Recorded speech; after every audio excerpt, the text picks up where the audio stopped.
Hello YouTube, welcome back to my workbench here, and tonight, or today as it's so flipping hot, 24 degrees still at nearly 1 o'clock in the morning.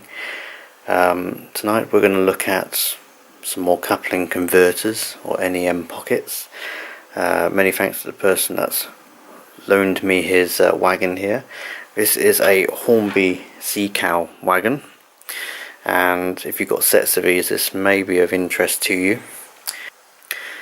Okay, on this particular wagon, the coupling is moulded onto an arm, which you can see here. Here's the coupling, tension lock standard, and this is moulded onto an arm which runs underneath the wheel set and around the screw fixing, and a small sort of springy plastic which goes into a section in the wagon which keeps its central position. You can see it doesn't really matter much because it doesn't actually hit it, but the problem is there's not much space, as you can see, and also the coupling is moulded onto this arm without an NEM pocket, which is usually the standard these days. And if we take another look, this is a spare one I have. So this is the arm itself. Pretty simple, pretty basic. So what we want to do is remove this coupling and put a pocket on, and getting the right height for that pocket so you can use KDs and whatever choice of coupling you have. The benefit of this, you can have closer coupling, so closer rakes and fixed sets without the slack which goes backwards and forwards on these type of tension locks. So we'll have a look at what I've basically designed. So having a wagon in front of me really helps with the design process, so I can get the heights, the levels and the sizes. This one's been loaned to me to put some of these on so we can go about converting his stock over to NEM pockets, and as a small reward I print some extra samples so he can fit them himself. So from designing these, I basically designed that you cut off the coupling at this joint here where it just starts to go downwards because it's looking at the upside down. So you cut it just underneath here on the crease of the plastic. So that's cut off, just leaving this straight plastic section.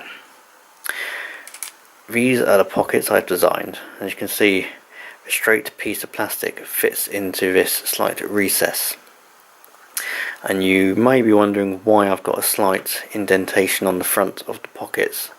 That will become clear at some point in the not too distant part of this video. However, it's basically because we don't have enough room and it takes a very, very small KD coupling, which I'll explain a bit later. So let's start converting this wagon. Okay, as you can see, I've cut off the coupling on the end, so that is the section that just drops down. So this is a flat section here, and that's what we need to keep, so we don't need this section. What we need to do is, you can check this as we go along, but as you can see, this section will fit into here. Now this has been filed and cleaned up after cutting, and this will basically fit in here. It's a very tight fit.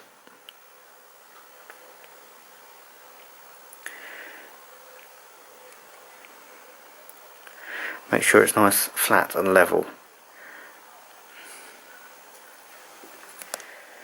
Okay, so the pocket has been, it's not been glued on, but it's been fixed together as the actual fit is very tight.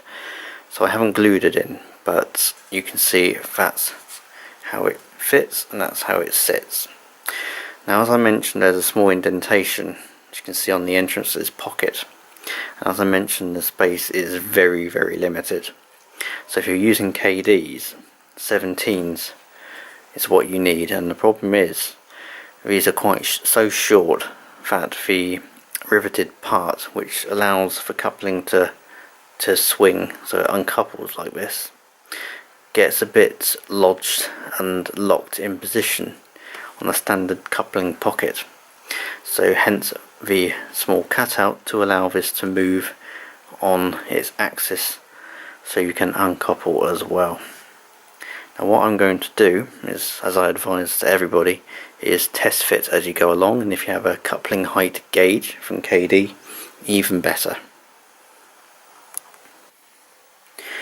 Okay, so just fitting the coupling back in place. Remember to put the washer this way down, so the recess is facing downwards like this. That holds the coupling in place, keeps it at the right level.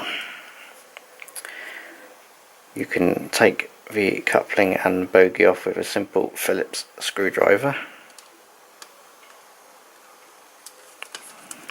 like so.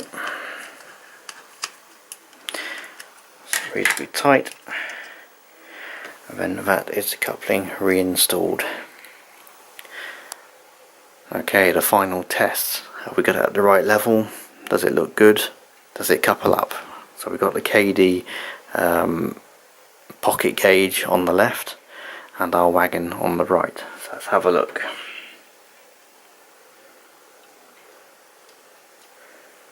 Perfect. So it's at the right level, looks good, right height for the pocket, and a good KD level as well. So that's perfect for me, and that works really nicely. Just got the other end to do now. So that took about 5 minutes to upgrade to an NEM pocket on this.